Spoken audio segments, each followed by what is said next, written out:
Hello বন্ধুরা, আশা করি সকলে ভালো আছেন। তিনখানা ছোটো সাইজের আলু নিয়ে নিয়েছি। আগে থেকে সেদ্ধ করে নিয়েছি আলুটা একটা গ্রেটারের সাহায্যে গ্রেট করে নিচ্ছি। আপনারা ইচ্ছে করলে স্ম্যাশার দিয়েও ওটা স্ম্যাশ করে নিতে পারেন, যার যেমন সুবিধা।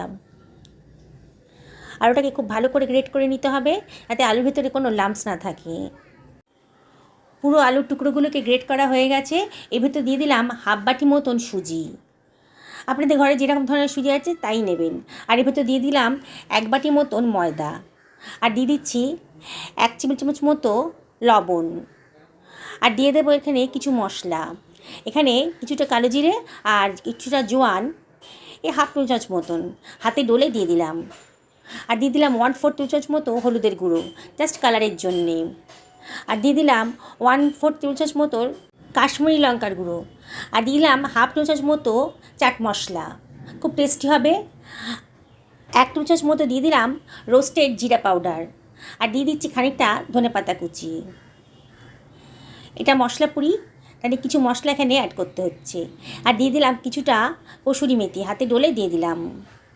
আর দিয়ে দিচ্ছি 1 চামচ মতো সাদা তেল। এবার আমি সব কিছু ভালো করে মাখিয়ে নেব। প্রথমে কিছু জল দেব না, জল ছাড়াই আমি ভালো করে এটাকে মাখিয়ে নিচ্ছি। প্রয়োজনে জলটা দেব। আলু আছে, আলু, সুজি আর ময়দা খুব ভালো করে মিশিয়ে নিতে হবে। দেখুন খুব সুন্দর করে মাখা হয়ে গেছে, মানে মেশানো হয়ে গেছে। এবার খুব সামান্য জল দিয়ে আমি এটাকে একটা ডো বানিয়ে নেব। খুব সামান্য পরিমাণ জল দিতে হবে। জল বেশি হয়ে গেলে কিন্তু আমার আলু পুরিটা বানাতে খুব প্রবলেম হয়ে যাবে। তাই খুব অল্প অল্প জল দিয়ে এটাকে একটা ডো বানিয়ে নিতে হবে। দেখুন আমি খুব সুন্দর করে মেখে নিচ্ছি। একেবারে একটা স্মুথ ডো তৈরি হয়ে গেছে। এবার 1 চামচ মতো সাদা তেল আমি এর ভেতর দিয়ে দিলাম। দিয়ে আবারও একটুখানি এটাকে মাখিয়ে নেব। এর ভেতর দিয়ে দিচ্ছি খানিকটা চিলি ফ্লেক্স, দেখতে সুন্দর লাগবে পুরিগুলো, মশলা পুরি বলে কথা। আর তার মধ্যে দিয়ে দিচ্ছি সামান্য একটুখানি হিং, হাফ চামচ মতো দিয়ে আবারও সব কিছু ভালো করে মাখিয়ে নিচ্ছি। হিংটা সবার শেষে দিলাম, তাহলে সুন্দর একটা গন্ধ বেরোবে। আবারও খুব সুন্দর করে মাখিয়ে নিচ্ছি। স্মুথ ডো একটা বানিয়ে নিতে হবে। দেখুন কি সুন্দর একটা স্মুথ ডো তৈরি হয়ে গেছে, বোঝাই যাচ্ছে ডোটা খুব পারফেক্টলি মাখা হয়ে গেছে। এবার এটাকে আমি রেস্টে রেখে দেবো 10 মিনিটের জন্যে। সুজি আছে তো, 10 মিনিটের মধ্যে সুজিটা বেশ ফুলে যাবে। ঢাকা দিয়ে রেখে দিলাম। আমি একটা সাদা আলুর তরকারি করবো আর সাথে, এই জন্যে 2 চামচ সাদা তেল আমি কড়াইতে দিয়ে দিলাম। কড়াইটা গরম করে নিয়েছি আগে থেকেই। এবার এর ভেতর দিয়ে দিচ্ছি 2 শুকনো লঙ্কা। এই সাদা আলুর তরকারিটা একেবারে মশলা ছাড়া হবে। হাফ চামচ মতো কালো জিরে দিয়ে দিলাম। আর এর ভেতরে দিয়ে দিচ্ছি একটা ছোটো সাইজে টমেটো কুচি। অনেকে টমেটো দেন, আবার অনেকে দেনও না। আমি একটু টমেটোটা দিলাম সাদা আলুর তরকারিতে। দিয়ে একটু ভাজা ভাজা মতো করে নিচ্ছি। গ্যাসের ফ্লেমটা হাইতেই রেখেছি। দিয়ে টমেটোটাকে একটু ভাজা ভাজা মতো করে নিচ্ছি। দেখুন এবার এর ভেতর দিয়ে দিচ্ছি, গ্যাসের ফ্লেমটা এবার একদম কমিয়ে দিয়েছি। দিয়ে হাফ চামচ মতো হিংও দিয়ে দিলাম। হিংটা দিলে এই সাদা আলুর তরকারিটার টেস্টটা খুব সুন্দর আসে, গন্ধটাও খুব সুন্দর আসবে। গ্যাসের ফ্লেমটা কমিয়ে দিয়েছিলাম। এবার দিলাম 1 চামচ মতো লবণ। আর দিয়ে দিচ্ছি ডুমো করে কেটে রাখা আলুটাকে আমি মিনিট 2 ভাপিয়ে নিয়েছিলাম গরম জলে। আলুর ভিতরে অনেক স্টার্চ থাকে, তাই আলুটা যদি একটু ভাপিয়ে রান্না করেন তাহলে স্টার্চটা বেরিয়ে যায়, শরীরের পক্ষে ভালো। এবার আমি সব কিছু ভালো করে মিশিয়ে নিচ্ছি। মিনিট খানেক ভালো করে কষিয়ে নেব। বেশ নাড়াচাড়া করে একটুখানি কষিয়ে নিচ্ছি।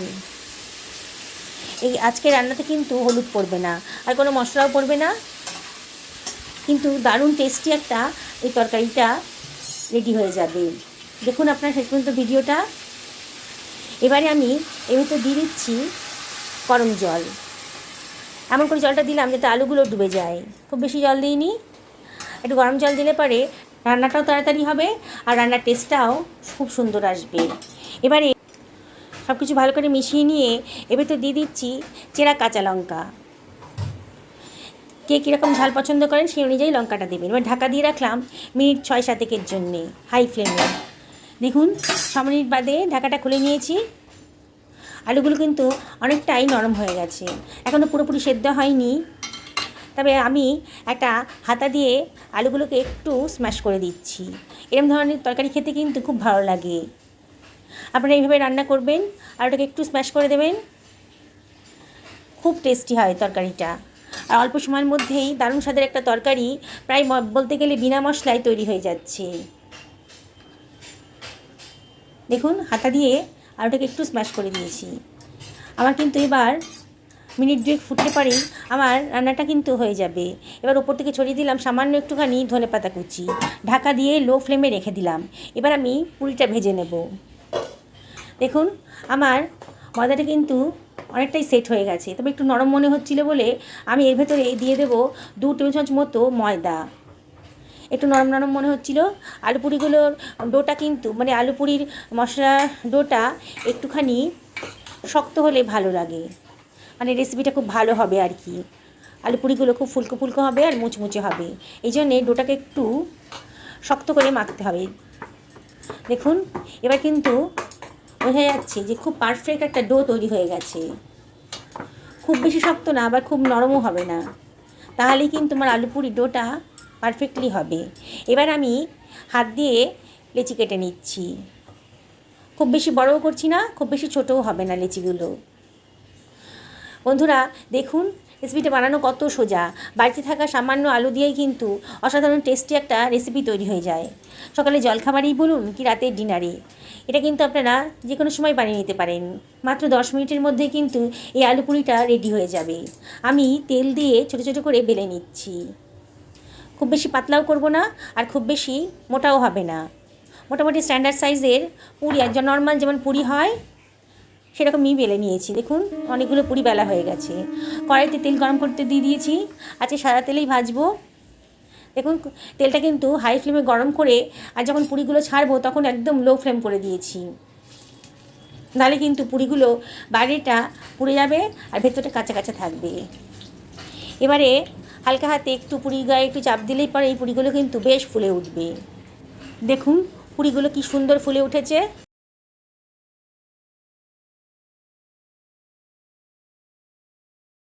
আমি এইভাবেই বাকি পুরিগুলোও ভেজে নিচ্ছি। বন্ধুরা রেসিপিটা যদি ভালো লাগে একটা লাইক করবেন আর অবশ্যই কমেন্ট করে জানাবেন যে আপনাদের কেমন লাগলো। পুরনো বন্ধুদেরকে অনেক ধন্যবাদ, তারা তো আমার পাশেই আছেন। আজকে তাদের জন্য আমি এখানে আসতে পেরেছি, তাই অনেক অনেক অনেক ধন্যবাদ আপনাদেরকে।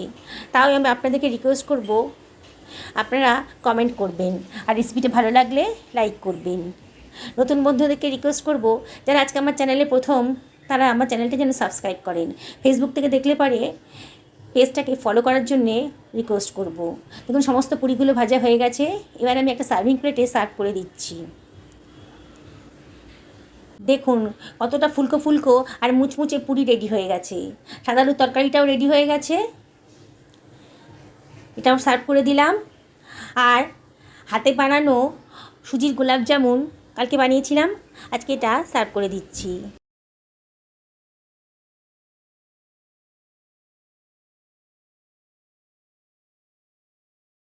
ছিঁড়ে দেখাচ্ছি কতটা সুন্দর হয়েছে, বাইরেটা কীরকম মুচমুচে আর ভেতরটা একেবারে সফট। দেখুন সকলে ভালো থাকুন, সুস্থ থাকুন এই কামনা করে আজকে ভিডিওটা এখানে শেষ করলাম। নমস্কার নেবেন।